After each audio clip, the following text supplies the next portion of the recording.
me say President Mahama adia na nkofo de bonachi also pray for come back no na nkofo castle about the do so beba today sa technicalities ne legalities na ye ka ho asem no me na wate awoma so okumase wo konkori atoma kwa awoma ene sa anum no they don't understand all these technicalities and legalities all what they know and they say power de beba etuwa minya sure password nim say enkofo beka say anaso anya careful ebe say abusia for me mamu nyina mo akwaba ediba Ghana nsem TV so but more this be like video na be subscribe to the channel no turn on notifications say be next time videos of this nature ba also nsa ebitima kabi na also watch the wadwen or comment section wasa say the munim ne femi Mr. President na me wasa me besom na if by chance de me e ofe na person boan which are through number na wasi ono adaroma nsabeka na news today so ya nyina akoso ni beso pa so now another day I came across a video and now watching on social media and it took me barely 4 hours to watch the video over and over again. Now me share video no I decided me for free when say politicians are disappointed Ghana mabunu. They be make say when you earn the goodwill of the people and you fail to acknowledge the fact that you've won the goodwill of the people, as a result of that, you have to be so much principled with it, they will rebel at the right time. In Kadian Bay, I will say, youth of it, like youth or mind bimu, I don't more rebel politicians, now of a sudden, their wishes and their demands or the thing that they dream that they come to reality are only things of disasters.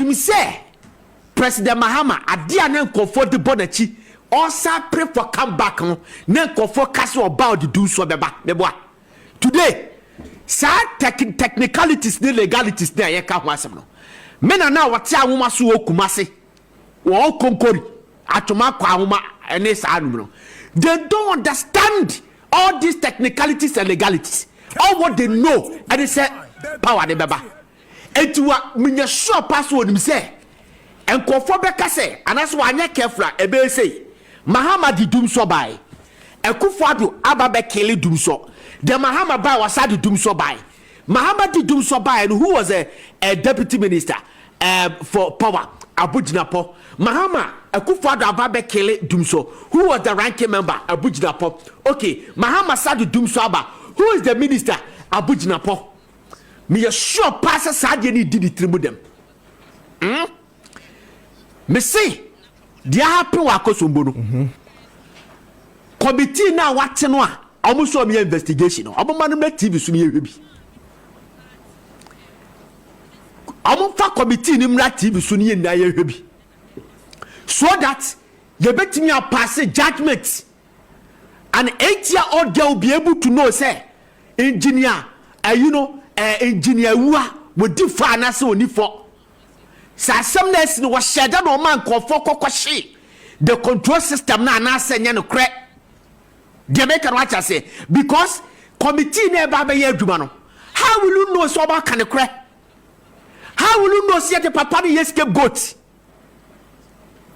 okay how will you know it who watches the watchman baby akebia I say minister in Nano, you set up a committee to investigate every single soul, including a sweeper, a yard foreman. And the Chenabi, Sabai Sisa. Now for Frosso Banana say, oh, yam a FS NDC for dear, Attorney General, who ye are.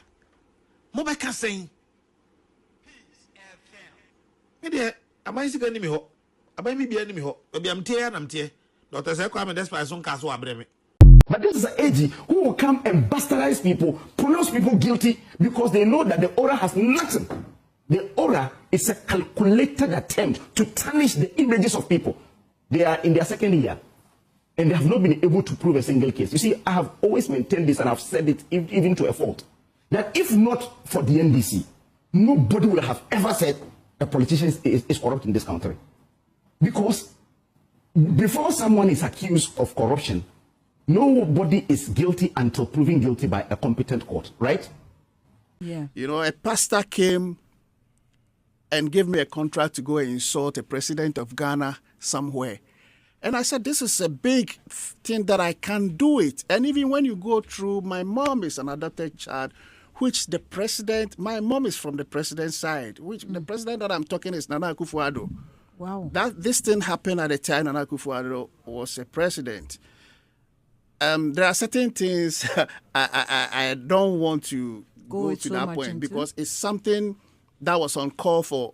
And such a man that I respect so much, I was shocked that such a man can give me that contract to go and do. So I said... wait, I want to understand it well. So the pastor reached out to you and wanted you to do a song. No. To insult the president, No. or he wanted you to do it verbally. Verbally.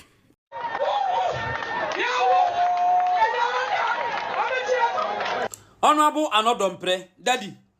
Uni with team, Moni Mutu, Yanko Ponshira, papa. Yasisa o yampiwa, and Sawama do a jira sahin. Yanko Ponshira, papa. Yadi a mabunu yafra Samson of our time. Woni ya bremu Samson. These are the sum of situational. Ya ma menom ni ya papa no ma omo grounds, omo fam.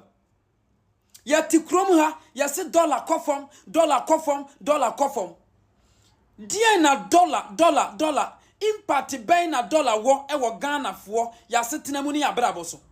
Ene ko busa businessman fo a ekra no ma fra brochire situation omu komu wo port. Ni dwirimu a ekoso. Ene wo mu nyina anu omu ho, omu ntimi ma out meka. Say bi ni ehia mo, enya TV so ni radio station so dabi kuani nu ntimi nka ne hawa wonam mu nkirew. MPP and woman be saying na ya lacking to honorable me hunu ni amenye. Mu amu betua akuafo ka akuafo do wo mumuro no omo no baya mu ko ye no omo ka 14 million one bag of maize enso no omunya atofo mo to and 3 million omunya ni nyina ne se NDC aban se na de brize no obekwa akofa aburo kronunti obewia kobunko ntaso akoto aburo bag baako 1 billion. Because ye timito one television set 8.something billion ewo man we mu. Yankoto bro wo Brazil na ye bunkonta ye tumia bugana fo. Na ye tuwo man we mu enipa no bia koje bosia do bro ne mo ye nya tofo mo nto na NDC aban to bro free Brazil neba. Adaya ya de ma ye port na mo nto. Ghana fo free ye poultry farm bepem ne. Nkosia ye di ni krom ha free tete bepem ne. Ena de Brazil mom na wose ye to aburo ma ye nkokọ. Adwene krono adwene. Yet wo man we mu yankasa ya maamenom ne ya papa no ma do aburo enya atofo ete wose ye kra aburo free Brazil. Enya politics ni yo eno ma bi wo ho a ekoso aban we ya breso abufu time sabi nyansa bia ni ho a ewom ti krom ho kra bro free Brazil ona bu nyame nhira o mokura mo basabi mo ba ye ma akuafo timi ton o no baye enya sika to o mu botom no koko akuafo mo pagya o mu koko buo mu etua o mo ka no yenya nipa no mu bi mo tisi fom eko insight akuafo dada o mu abapem ne kuani nsanka ni sika na mo de amotete radio station so TV station so ade na mo ye we need you people on the ground ye hear mo grounds na Ghana fo esu Ghana fo adwadifo esu Ghana fo akuafo esu asukufo nkwade esu we need you people on the ground adwuma no wo fom ukọ fom ho a sane akuafo ka omo ha no na Ghana fo hu sampa weni no ma ekoso ya TV station so na mokwa omo ya dollar hu debate dollar rate hu debate ade emfaso na de owo akosimintim ne ye wote adwira kwa medanso dora wo eyewo na brabom emfaso be na dora ewo na brabo so ye hia mo grounds ye hia mo grounds abambone enkrofo we ya mebu man yo Ghana fo eno na ya me ya dabi munya fom agudie omo ba ye efom agudie na omo hwehwe yes dwoma ma ne nua efom agudie ne ye pe asesa ne nyina akogugu adie me nua no mo amugu sirem mo hwehwe situation amonam enne ebro bayire beans ene bayire eno na mo de bom ho bra mo hwehwe de amonam ne me se dwoma ma o mebu man me ka kire mo ene da ho no ono na busua me ya wawie na busua me ya wawie gonja mafia na busua me ya wawie asa akuafo ya adwuma ehia atofo dabi ewasi yakwa bro free Brazil na ye de akoya nkonta bu Ghana fo sika ne dwirima ye dinti ye nto Ghana fo aburo ye tikrom ha ya nya banya wase won toga na Brazil wo asase papa chen Ghana Brazil na ono na asase wura ne sere ayi ahwede nko na odedo no Brazil wo asase chen Ghana Brazil wo asase chen Ghana ewia be ka kire yese galamsenti yensa ase asaya yentumi mfanya ayi ti ekoto aburo afri Brazil obi tisra so timpomu wansamire ado forest green ya noda adua bro onya atofo wo se Brazil aburo na ye akronfo Brazil wa asase ya de do aburo papa chen Ghana wa asase ya de do mo papa chen Ghana NDC akronfo aban Brazil wa asase papa chen Ghana NDC mpanimfo amuni munyansa you are the ones I blame. Now NDC in tears yes amunya special. I'll be honest here. I'm a family one example. Say mpanimfo no bi me frɛ mu amonfa no me hia wo hwi o. Anabisi o. Me nua ba anabisi o. Me ka say me nua ba because me maame firstborn ewo 54 years ono ye pe enti wo ye me nua ba pani 2 years ago na ye campaign na me no kasa me twa interview wa how maame me twa interview me no na me ne wo ntam ye fine me ba Ghana na ye hia kama me ni nkoto be hia kama ye hia wo ye bisa osika ye bisa aka pre ma this ready a me de to wanim na eye ba ko pe ene say enye me last born ye last born me nua ba ketua odi machi oko private nursing owie school na adwuma ba ye problem enti se mubetimi aboa no na in case e bia mo fa nurses na se mubetimi di ni din ahim amamia eno pene ma this ready a me de to wanim manka se me hia post to be manka se me pe abochire bi akọ eno pe ene ma this ready a me de to ma me wanim e free ho me free Ghana eba ha me free wo a wo fa bi me se no message a you don't even read me nim se me free wo asem bi o wadwen ye o se me be sre me wan so me sre skada me NDC ni bi e di ko amatwefo na afre no ebisa ne sikada. Nobody me can come out and say chairman frame me and na o se ohia boa ohia ska. Nobody, not even my senior Kevin Taylor. I'm saying it again. Me see nobody, not even my senior Kevin Taylor.